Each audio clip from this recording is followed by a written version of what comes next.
Hi, I'm Sarah Ellis. And I'm Helen Tupper. And you're listening to the Squiggly Careers podcast.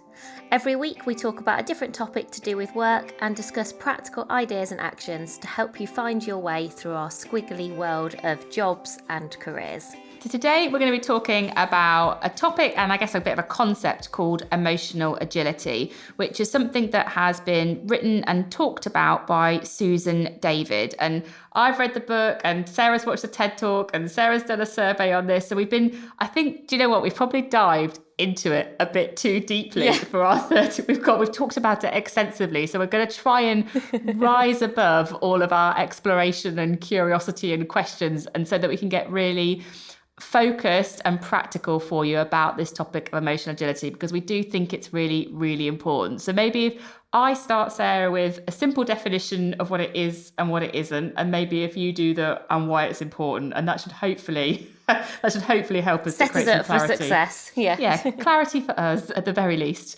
So a definition of emotional agility then that we're going to work with in the context of the podcast.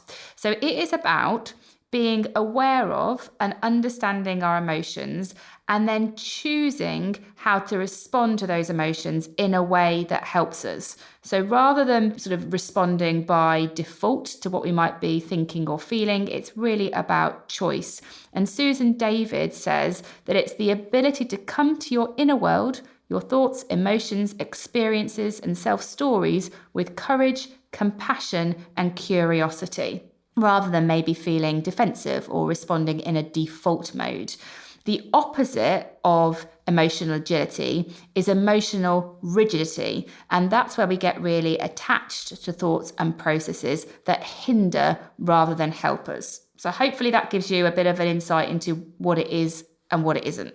And I think it's useful for 2 or 3 different reasons. The first is that with all of the uncertainty and change that we experience day in, day out, I do think there probably just are more emotions now in terms of the work that we do. Positive emotions, negative emotions, but there is this kind of sense of everything that's happening around us is likely to trigger emotions in us. So how we choose to respond to those is really important for us, for our development, for how much we enjoy the work that we're doing. And I think in the environments that we work in, perhaps traditionally there was sort of one of 2 mindsets. There was either the sort of we should all just get on with it mindset, which is maybe you ignore or avoid emotions. There's no place for emotions at work and everyone just keeps moving forward as one. Or there's we should be relentlessly optimistic, upbeat and positive, which also doesn't feel realistic, but also it doesn't feel like it reflects our experiences at work either, because things don't go well all of the time. And when we have emotional agility, what psychologist Susan David and lots of the other researchers that have done work into this area have found is that you're less stressed, you make fewer mistakes, you're more innovative, and it improves job performance. So there's lots of reasons to believe here as to why this is useful. I don't think it's easy. I don't think this is an easy thing. There's not quick fixes that we can say, well, if you do these 3 things, brilliant, you'll just have it all kind of equal emotional agility. But I think there are some things that you can think about and start experimenting with that will start to make a bit of a difference. I think the reason that you might want to do this and the reason you might want to keep listening is if you're ever in a situation at work where you feel frustrated by your emotional response, you feel a bit of out of control of your emotions. You think, why did I respond that way? Why did I react that way? That wasn't quite how I wanted to be. That's why I think this is a really useful topic. If you can identify with that, then this is a really useful topic for you to kind of listen on to now and take some practical tools away that might help you. To Sarah's point, it isn't easy, but there are some things you can do. It's just they're not the super quick fixes. I love the way you said, you were like, what might keep you listening? Almost like by this point, everyone's just turned off. They're like, this sounds too hard already. It sounds too hard. We'll try and make it easier. But before, when we were talking about this, Sarah said, it's not quite 10 practical tips on productivity today, is it? And it's because we had to have about a 2-hour conversation about it before we could even record the podcast. So a couple of things then that might affect your emotional agility, and maybe some of these might resonate with you. So the first thing that might affect your ability to have this emotional agility, to be able to reflect before you respond to a situation, one is the stories you tell yourself. As a bit of an experiment, in the book, Susan David talks about some situations and scenarios that it's useful to reflect on what your immediate response might be to these. So Sarah, you're going to be my guinea pig. I'm ready. going to give you a couple of scenarios. Okay, what are it's free association. So thoughts and feelings in response to these 3 situations. Number 1, meeting up with people from school for the first time in 20 years. Go. No, thank you. And I don't want to. And that feels like a lot of pressure. And I'd be really worried about it and self-conscious. Don't know what to say. And I don't really like socialising at the best of times. So that just sounds like something that would make me very anxious. Oh, I mean, that sounds awful. Also, very different to me. I'd be like, yay! I'm excited. Okay, another one for you. Okay, Number ready. 2. Someone else who is succeeding in your team. Great. I'd feel really happy. I'd be like, brilliant. I'd want to know more. I'd want to celebrate their success. And I'd be interested in what has helped them to be successful. So is there anything I can learn from that? What have they done really well that we could share with other people in the team? I'd be happy and want to celebrate, and say, well done. And I'd want to know, what can we learn from that success? Okay, a last one for you. A manager who has not replied to a difficult or challenging email that you've sent them earlier in the week. A spiral of self-doubt Sounds delightful. would manifest itself. So it would have taken me a lot of bravery to have done that in the first place. And I don't like conflict and I don't like confrontation. So that's already a hard thing for me to do. And then if somebody didn't respond, I would think they think I've done a bad job, or I've not said the right thing, or I wonder what they're thinking about me, or perhaps I'm not even important enough for them to bother, or to maybe they've ignored it. Stop now. So there you go. So I would that would be a spiral of self-doubt. Okay, well, So I hope I haven't. what does that left tell you about me? What What's does the that tell you? answers? What are the answers? Yeah. Well, the answers are the stories that we tell ourselves about the situations that we find ourselves in can go one or two ways. They can go towards self-criticism. So what have I done wrong? I'm not doing a great job here. You become very critical. So for example, assuming that meeting up with people from your school is going to be really a bad situation and you're going to feel bad about that, that was probably on the side of the criticism. And the manager, what have I done? That's become very kind of self-critical. So that's one way you can respond. The other way that you can respond, which is more positive for your emotional agility, is with curiosity. When you talked about someone else succeeding in the team and you were like, oh, what can I learn from them and what have they done? As well as all the nice things you said about congratulating them. That's more about being curious about a situation. And Susan David says that how we respond to situations, the stories we tell ourselves, what we really want to do is spend more time being curious and open about the situations we find in, rather than defaulting to kind of self-criticism, because that's taking us towards rigidity. So I guess for everyone listening, maybe think through what your honest responses would be to those situations, to almost see where your baseline is on a scale of self-criticism to open curiosity. Where are you sitting based on your responses? So I got one of 3. You did. That's better than 0 than 3, I guess. Yes, it is. What a curious way of responding. Yeah. Okay, so one of the other things that can be a bit of an impact for our emotional agility is how many hooks we have. These are things that almost mean that we fall into the fixed, rigid thinking. She calls it a premature cognitive commitment, i.e. we just kind of default to a negative response. A couple of common emotional hooks that aren't great. The first one is called thought blaming. So this is where you blame your action on a thought. For example, I thought Sarah was stressed today, so I didn't ask her for her help. That thought is not evidence, it's not a fact, it's just I've kind of thought something and then I have created a whole set of actions that I might not have done based on a thought I've had. So we blame our thoughts for the actions that we take. That's one thing. We don't really test those thoughts. The second thing that can be a bit of an emotional hook, that we get stuck in rigid thinking, is what she calls monkey-mindedness. And this is internal chatter that can magnify a situation. And she says that some people who go round and round and round and round their heads, They get obsessed with the push of the past and the pull of the future, i.e. something's happened in the past that it drives our thinking, we can't let go of it, or we get so obsessed with what something could do, we spend a lot of time thinking about it. We're not very good at staying present, basically, and being with, if we can't stay present, then it's very difficult for us to kind of reflect on what's happening in the moment. Those are the past and the future feelings can drive us. And then the last thing that can sometimes get in the way of us having emotional agility is outgrown ideas. So, for example, maybe there was some point in your career where you developed an idea that if you're too assertive, then people won't like you. It's maybe something that you learned when you were younger, like the whole, if you're bossy, then that's not a good thing. These outdated ideas that somehow have hooked into your brain and that are now driving how you're thinking and feeling. And those outdated or outgrown ideas can make us more rigid and unable to have the agility that can help us. So the useful thing here is to reflect on whether, in terms of how you respond to a situation, maybe whether you are someone who avoids engaging with emotion. It's what Susan David calls being a bottler. So you just you distract yourself with other things, you dismiss the emotion, you're just not engaging with it in any way. Or maybe you over-engage, you're kind of a bit of a thinker, a ruminator. She calls this being a brooder. And that's the person who's probably doing a bit of the monkey-mindedness. You're kind of making it too big in your mind. Are you a bottler, Sarah, or a brooder? Well, we were talking about this before, weren't we? And I think we've realised that we're different to each other here. What a surprise. Which I can't work out whether that's almost like the ultimate worst combination or whether that's useful or whether it just is what it is. We think when we were chatting through our examples that I'm more of a brooder. I was thinking, I think I'm a bottler as well, but I think the way my emotions would manifest themselves is I would think about them a lot.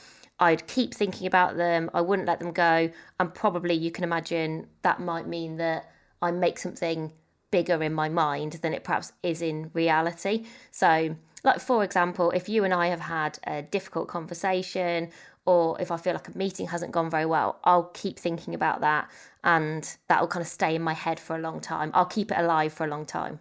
Yeah, I won't do that. My friend Kay says that I compartmentalise my emotions, which I think basically means put them in a box. So I'm a boxer, not a bottler. But as in, I'll be like, oh, that's to do with that situation. I'm not going to think about that at the moment. That's going to get in my way if I spend too much time thinking on it. The point is that neither of those things are helpful. Me avoiding engaging with the emotions is a rigid way of thinking that stops me learning. And Sarah overthinking the emotions is also not necessarily helping her to move forward and kind of take action with it. So neither of them are great. What is better, Sarah? What can we do that is better? Help us. So let's move on then to ways that you can become more emotionally agile. And I think it is really important to say is that everybody experiences these times where we do become more emotionally rigid and more fixed in our thinking. So please don't now beat yourself up and become maybe you're listening, and if you're someone who moves on quickly, you're probably not doing that. Or if you're like me, you could perhaps get into really worrying about, am I managing my emotions in the right way? What we really want to think about is, what actions can you take in those moments where perhaps your emotions do feel difficult, hard, they're hindering you rather than helping you? What could you do? And so what we've tried to summarise is almost 3 things to work through in the moment. So when you are having a kind of tough emotional moment, what could you do? So we're going to go through these kind of 3 almost steps, and we'll use an example as we go through because we found that helpful as a way to think about this. And then we're just going to finish by talking about a more proactive way as well of thinking about emotional agility. But this first bit, so this is in the moment, something doesn't feel very good. You kind of feel quite emotional. The first question, a coach yourself question to ask is, who are you listening to and who is louder in your mind right now? Is it your inner critic or is it your inner coach who is in charge? And often I think when we feel emotional, we're not sure what those emotions are, but it just doesn't feel good or it doesn't feel right, is when our inner critic kicks in. This isn't bad, and actually really so Susan David talks about this idea of doubts as data, and our inner critics are doing what they're designed to do. Spot things that make us scared and help us to feel safe. So at this point, it's not actually about I'm going to ignore that inner critic. I think it's actually about noticing, first of all, that's who's in charge right now. having that awareness and then like listening to what are you telling yourself. So actually almost like understand what is that inner critic saying. So that's kind of the first thing. Most of the time, I think in these hard moments, your inner critic is more likely to be in charge, rather than ignoring or avoiding that inner critic or spending too much time with that inner critic, letting it kind of keep going for ages and ages. Just kind of notice, what am I telling myself? What are those self-stories that Helen talked about?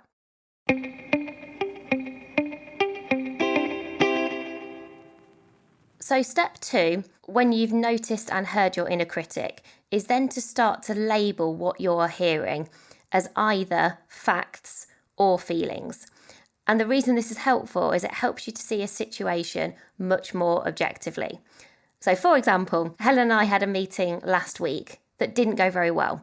I came out of that meeting and I felt emotional. Wasn't about to cry or anything, it wasn't that emotional, but it felt tough and it felt difficult. I was like frustrated, I couldn't really understand what had happened. And at that moment, we can't see the wood from the trees. And that's where facts and feelings can be really useful. What I could then do then is think, okay, what are the facts of that situation? Helen and I hadn't had time to talk before that meeting because we'd had 3 of the meetings straight before, so we'd not spent any time together. That's just a fact. The fact was the meeting happened, it went well, the people in that meeting got what they needed. So, okay, that's fine too. Those are all those facts. How am I feeling about that meeting? Okay, well, I'm now, rather than just going emotional, you actually get more specific. You think, I felt a bit anxious during the meeting, I felt frustrated, and actually maybe a bit stuck. You go, okay, that's useful. So you've just started to basically take a bit more ownership, I think, of your feelings and to drill down into them, but also to make sure you see the facts of the situation. Particularly for me, I guess the reason this is useful is it also stops you magnifying things. Another way that I could see that situation is, well, that meeting was a disaster. Helen and I are a disaster when we're in meetings together. And you can quite quickly you can start to apply what happens in one instance into everything that you do. And then you could start to question, maybe we're not very good at working together and maybe we're not the right people to run a business. And quite quickly, that spiral could really happen.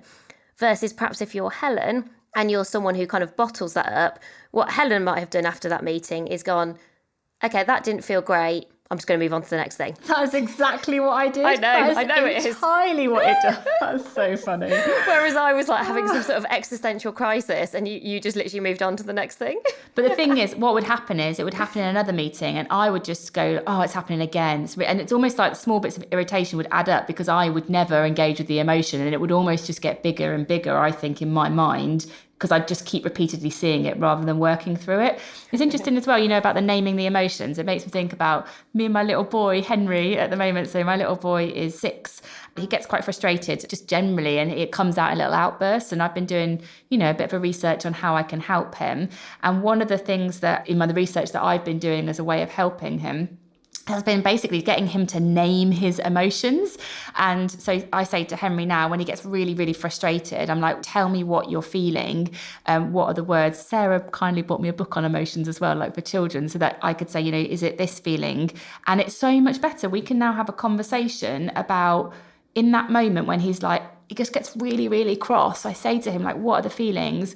And he'll be like angry, frustrated, upset. And I'll be like, okay, let's talk about that. And it's like the gateway to a conversation rather than just this big emotional response that actually, to be honest, neither of us can really understand. So I appreciate we're not all a 6-year-old, but I have seen that act of naming your emotions, how it really helps you move forward rather than just the I'm feeling a bit emotional. I also think it helps you to appreciate and have empathy with each other, because you might just come out of a meeting and feel like, oh, that didn't go well, but that doesn't really help you.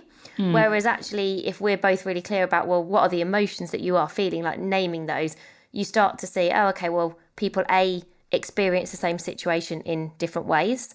And then you can actually understand the other person, so then you can find a way through things. So the third step then, and this is where you get into responses and your behaviour. And probably until this point, it's more about kind of your mindset. And then at this point, I think it's then going, okay, so what are you going to do with that knowledge and that awareness that you've gained? And this is where we really want to think about, how we respond, and does it align with our values? So Susan David describes the kind of relationship between emotional agility and values. And she says, emotions change like the weather, but your values stay still. And I'm slightly kind of praising there, but I thought that weather analogy was a really good one. It was like, well, your emotions will change all of the time. Within a day can actually change quite dramatically, but your values, they're core to you. They're what motivates and drives you. They're stable and you can keep coming back to them. And if you use your values as a way to guide your responses and the behaviour that then you take, that then feels then very consistent with how you want to show up. You're much more likely to feel kind of good about what you then do. So just to give you an example, so my 4 values are achievement, ideas, learning and variety. And when I was thinking last week, this meeting didn't go well, I was feeling some of those emotions. I was saying I was feeling like anxious, stuck, etc. Now, because I am somebody who would just overthink things, my inclination, particularly as an introvert, is to not say anything and to stay in my head. Almost that's my comfort zone. Just keep thinking about it. Nothing will ever change, but I'll just keep thinking about it. And in some ways you sort of luxuriate, I think, kind of in that, because that's sort of like your natural personality. Whereas actually if I say, oh yeah, but those are my values, ultimately that's what motivates and drives me, I'm not going to learn anything from that situation unless I do something about it. And that doing something about it is I need to have a conversation with Helen to tell her this is how I'm feeling, and so that then we can figure it out so that we can both get better, so that I can get better, so that we can both get better. And ultimately, I'm so motivated by learning and probably a bit of achievement there, because I think, oh, well, if we learn, then we'll get better and then we'll achieve more. And then achievement's my number 1 value. And then I really start to think, well, maybe I could have a conversation with Helen. Maybe I could, because it feels hard. This is hard because you're probably going against, I think, the easy option. I don't think this is ever easy to choose to respond in a way that perhaps doesn't feel as natural. But if it aligns with your values, I think that's the gentle nudge, or perhaps sometimes a slightly harder push, that we need to respond positively and usefully and in a way that makes us feel good. So fortunately, I was brave enough to have that conversation with Helen. And, I do appreciate it's easier for us because we do, and most of the time, get on very well. I feel like this podcast is making it sound like we don't, but we do. And I'm so glad that I did, because then straight away, as we've described, it forces Helen to then acknowledge those emotions, because actually she didn't feel like it had gone very well either, but she wouldn't have talked about it either because she would have just moved on to the next thing. And then quite quickly we could say, oh, well, why not? And, oh, actually, we have noticed this before and it's not changing. So what else do we need to try out? What could we experiment with? And it felt really constructive. And we both then said, I think within 24 hours, we're so glad that we've got to the point in our business together where we can have those kinds of conversations. Because I'm not sure even a year ago we would have been able to do that. And so at this point, you finally get to, after everything we've talked about, 30 minutes in, that it might be okay. you get to the payoff. You get to the payoff. The values things really resonates with me. So 2 of my values are about growth and energy. And if I think about, well, if my default response is to bottle and like avoid engaging with emotions, then that actually does not align with my values, because if I do that, I'm not growing.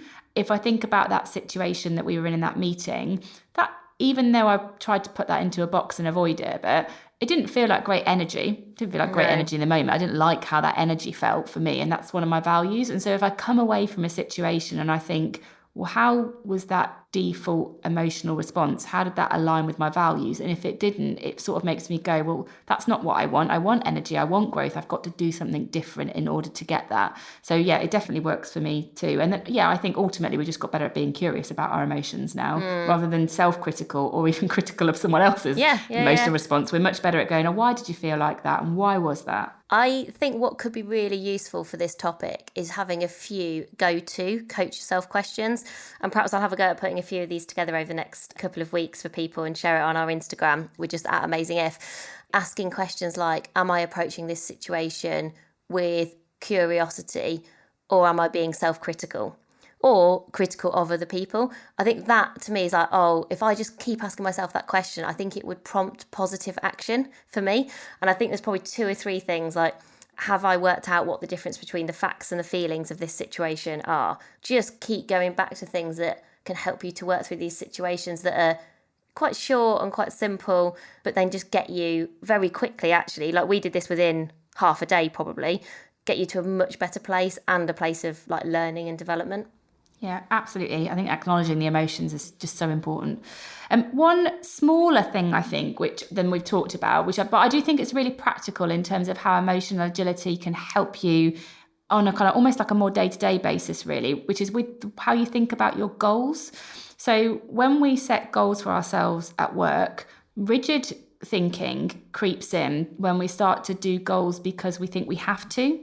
So when we're making these assumptions, like I have to get promoted in order to be successful, I have to be involved in that project or people won't think I'm doing a good job, whatever it is, those have to types of thoughts and feelings that actually might influence the goals that we set for ourselves. Whereas emotional agility becomes more part of the way that we work and the things that we do when it becomes about want to. I want to get involved in that project so I can, I don't know, learn, grow and develop. I want to build a relationship with that person because I think they'll be a really meaningful stakeholder for me in my career.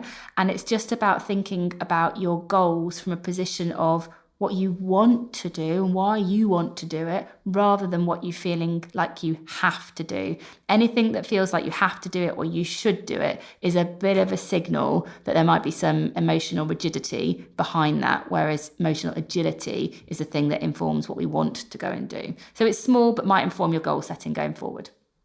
So that's where we're going to leave this rather big topic today. We tried to make it as practical as possible. So hopefully it's made sense to you and you've been able to take away some things that you can reflect on. As Sarah said, we'll try and get you a few coach yourself questions. We would really love your feedback. Like, let us know, has this resonated with you as a topic? Can you see any of these behaviours in yourself? You know, maybe you're a bottler or you're a brooder. Let us know. You can just get in touch with us at Helen and Sarah at squigglycareers.com. And we would love to get your feedback on this topic. But whether, you know, it's about the mindset, the facts and feelings, or the acting in the ways that align with your values, or maybe just some of those smaller goal setting things, we hope there have been some actions that you can take away from today. So for next week's podcast, we've got something slightly different for the next couple of months for you.